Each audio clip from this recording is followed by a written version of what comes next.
Gente, olha só. Vamos dizer assim, a sequência normal de um curso de cálculo 1 é primeiro você aprender a lidar com limites e só depois aprender a lidar com derivadas. Aqui nesse curso, nessa disciplina, nós faremos isso diferente. Vocês já serão apresentados a derivada agora. E vocês verão que o limite é uma necessidade para eu lidar com derivada. Mas dependendo do tipo de derivada, dependendo do problema que eu esteja trabalhando, eu não preciso de uma definição de limite muito formal. Eu consigo argumentos que conseguem convencer vocês sem o excesso de formalidade. Nós vamos trabalhar com esses limites na forma assim, com mais rigor um pouco mais para frente, né? Eu vou colocar vocês diante do nosso objetivo. Hoje eu quero que vocês entendam o que é a derivada, o que significa o número que eu encontro quando eu encontro uma derivada, o que é uma função derivada. Tudo isso eu quero que vocês saiam daqui hoje sabendo. E eu vou trabalhar com funções relativamente simples. Mais para frente a gente passa a trabalhar com outras funções. Mas hoje, basicamente, vocês verão, a gente vai trabalhar com polinômios, com função raiz, a interpretação disso que a gente vai calcular, dos números.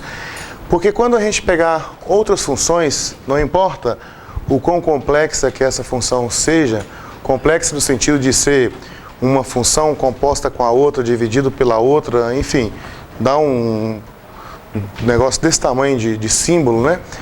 Não importa o que você tenha, quando eu falar assim, derivada no ponto x igual a 1, o que eu quero é que na sua mente venha o significado, principalmente o significado geométrico disso. O que significa derivada no ponto x igual a 1? Então, vamos dizer assim, nós vamos falar que nós estamos no capítulo 2. O capítulo 2 chama derivadas. Derivadas. E eu vou falar agora sobre reta tangente, né? O meu objetivo aqui agora é falar sobre reta tangente. Para falar sobre isso, eu penso que seria interessante você olhar para cá.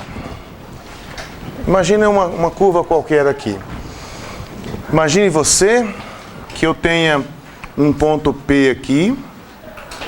Eu tenho um ponto P aqui.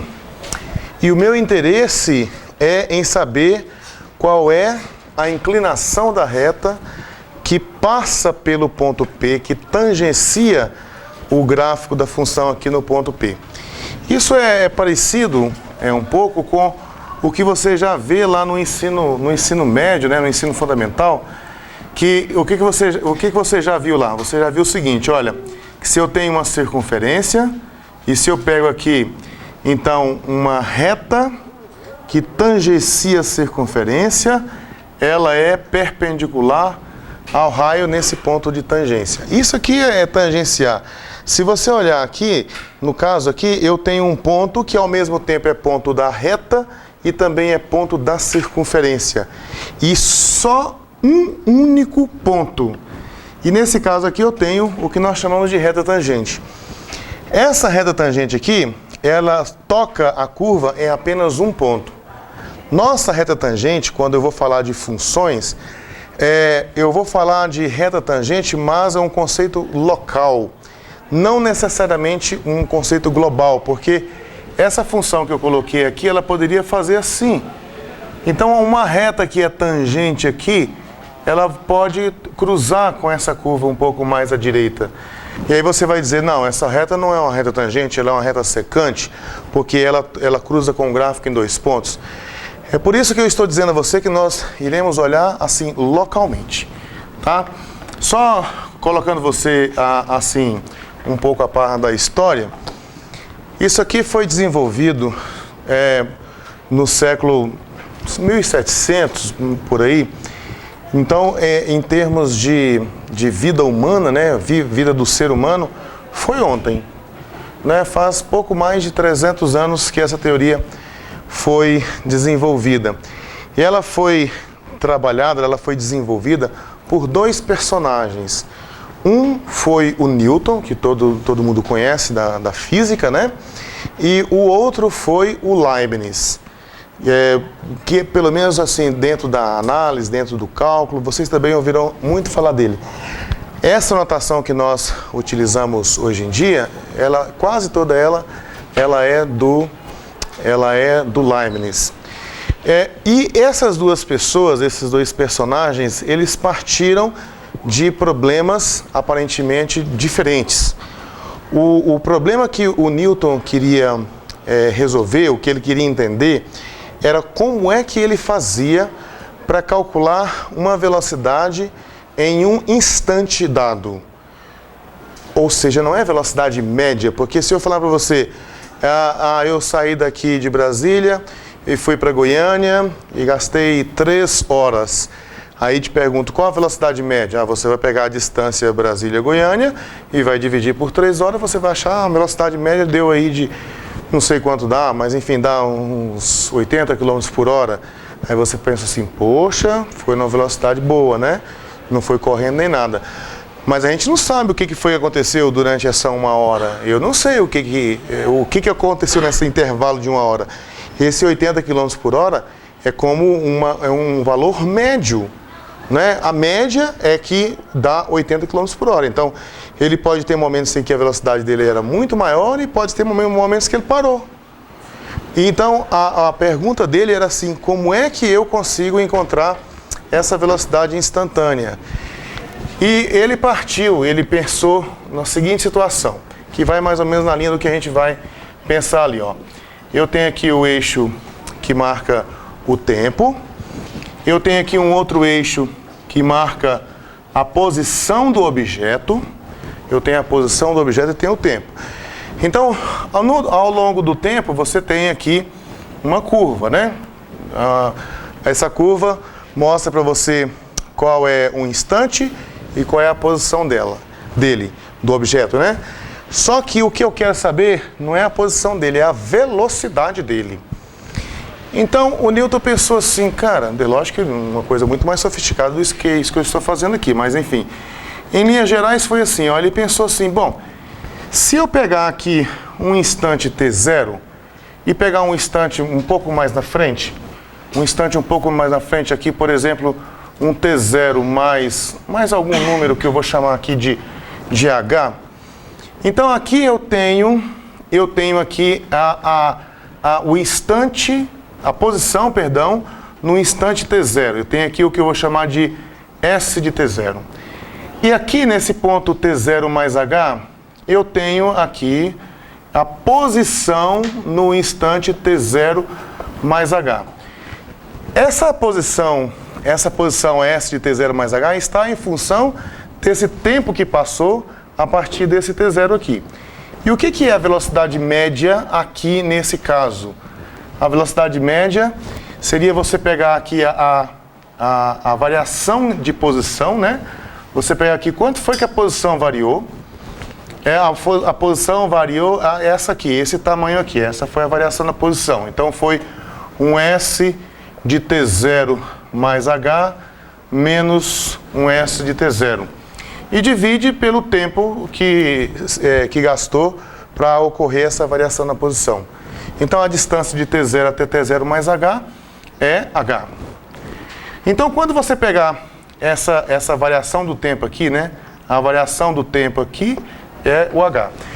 Quando você pegar e dividir aqui a variação de posição pela variação do tempo, se você olhar bem, você está encontrando, olha para a reta que passa por esse ponto aqui e por esse ponto aqui.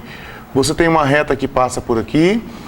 E o que você está encontrando com essa divisão aqui, como é que nós chamamos nas outras aulas mesmo, quando eu dividia esse tamanho aqui por esse mesmo, eu chamava, o que era da reta mesmo, hein?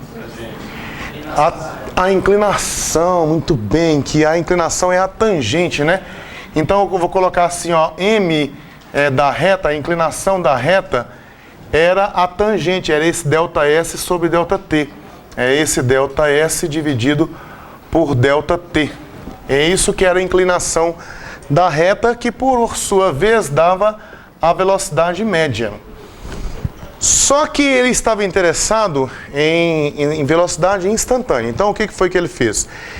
Ele pegou esse H e foi fazendo esse H ficar cada vez menor, né? Então esse ponto que estava aqui, ele foi andando, se você fizer o H, né, ficar um número cada vez mais perto de zero, então esse T0 mais H ele vai ficar cada vez mais perto de T0. T0 mais um número que está cada vez mais perto de zero vai ficar cada vez mais perto do T0.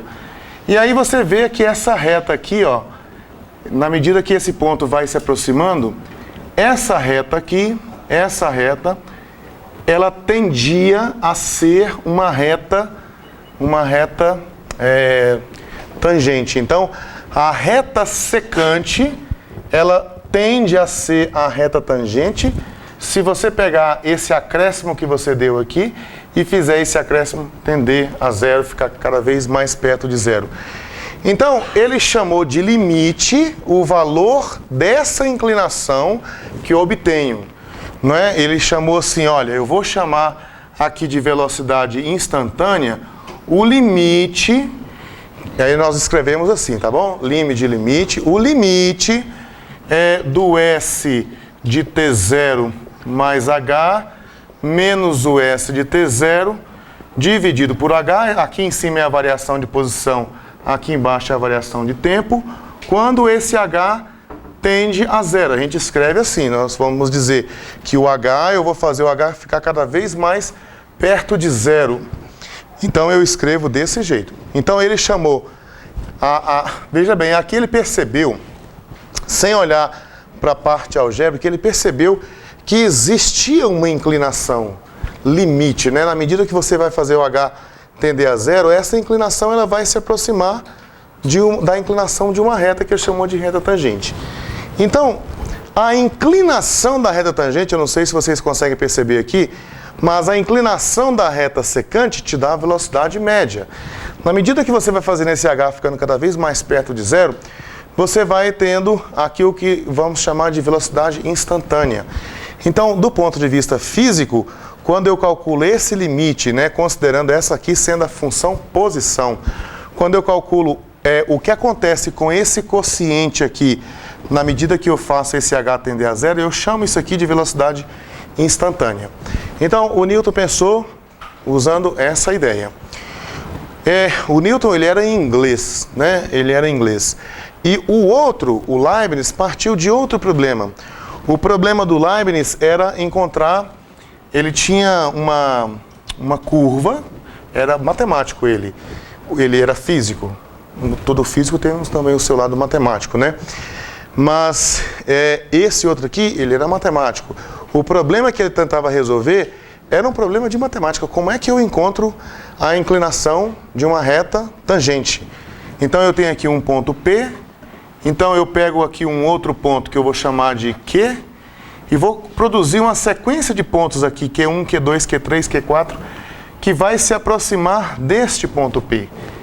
E a minha ideia, o que eu penso é que na medida que isso for acontecendo, a minha reta que antes aqui é uma reta, essa reta aqui que é uma secante, ela vai passar a ser uma reta tangente.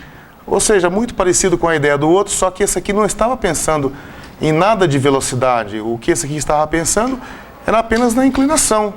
O que acontece quando eu pegar esses pontos cada vez mais perto? Cada vez se eu pegar aqui Q1, eu pegar aqui Q2, Q3 e assim por diante, o que vai acontecer com a inclinação da reta na medida que eu fizer esse ponto Q se aproximar do ponto P? E aí, nessa época, esse Leibniz pegou o trabalho dele e publicou. O Newton pegou o trabalho dele e mostrou para alguns amigos, algumas pessoas lá da universidade que ele estudava. Mas ele não chegou a publicar. E aí depois, como esse cara aqui publicou uma ideia muito parecida com a desse, ficou parecendo que o Leibniz tinha roubado a ideia do Newton. E durante um tempão foi uma briga esse negócio de quem é que foi que criou, quem é que trabalhou com essa ideia inicialmente. Tinha as pessoas que defendiam aqui o Newton, tinha as pessoas que defendiam o Leibniz.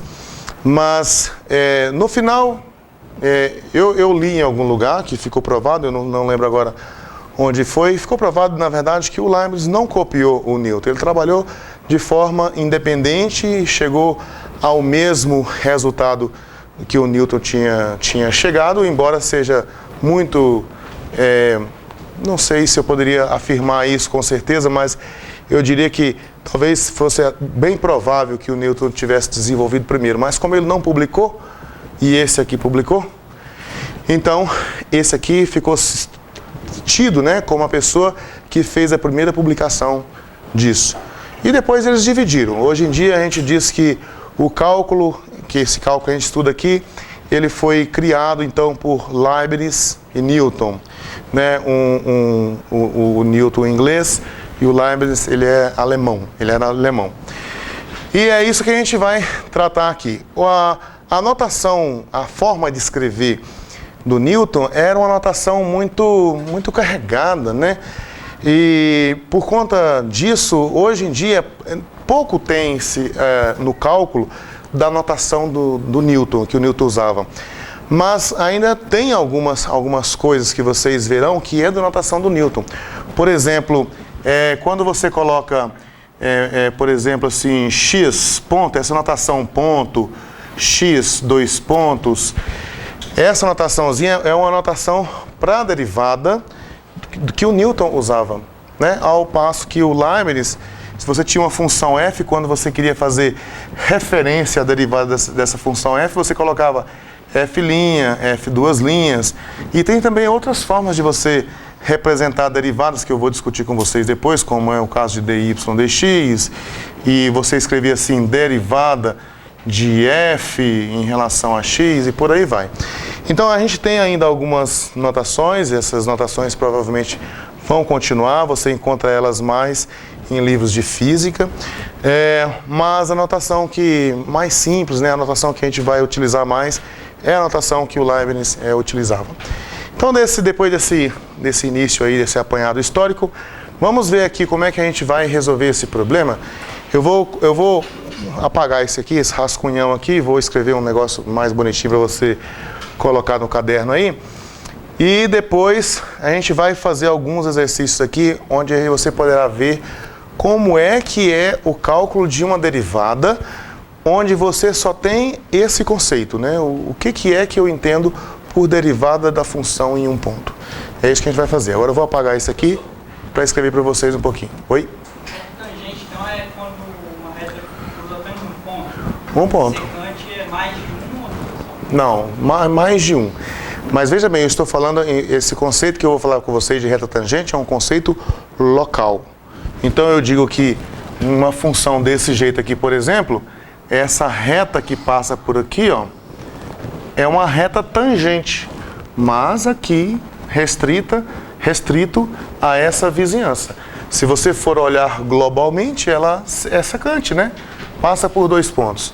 Só que eu vou olhar, o conceito de reta tangente nosso vai ser sempre um conceito local. Então, nessa vizinhança aqui, o que eu tenho é uma reta só e toca em um ponto apenas. Aqui não tem como eu dar o zoom assim como no GeoGebra, né? Daqui a pouco eu mostro para vocês lá no GeoGebra. Mas se você for ampliando aqui, você verá que esse ponto é um único ponto só, não tem um monte de pontinho aqui não, é um ponto só. Para eu chamar de reta tangente. Outra coisa, essa reta tem que ser única, não pode ter mais de uma. Se você tiver um negócio assim, por exemplo, por aqui você pode passar quantas retas? Um monte, né?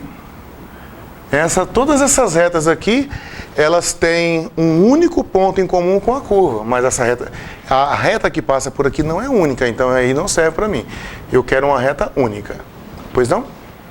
E se fosse um gráfico de ondulatória e fosse uma reta que passasse pelos vales?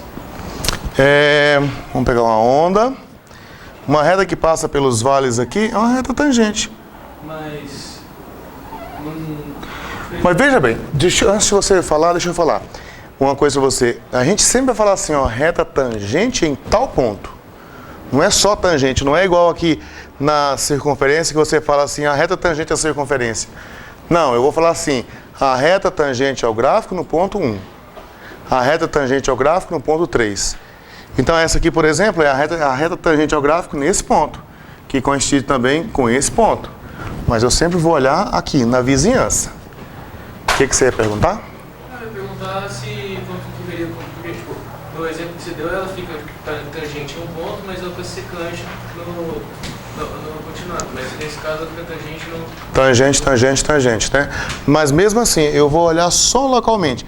E eu vou também fazer referência ao ponto.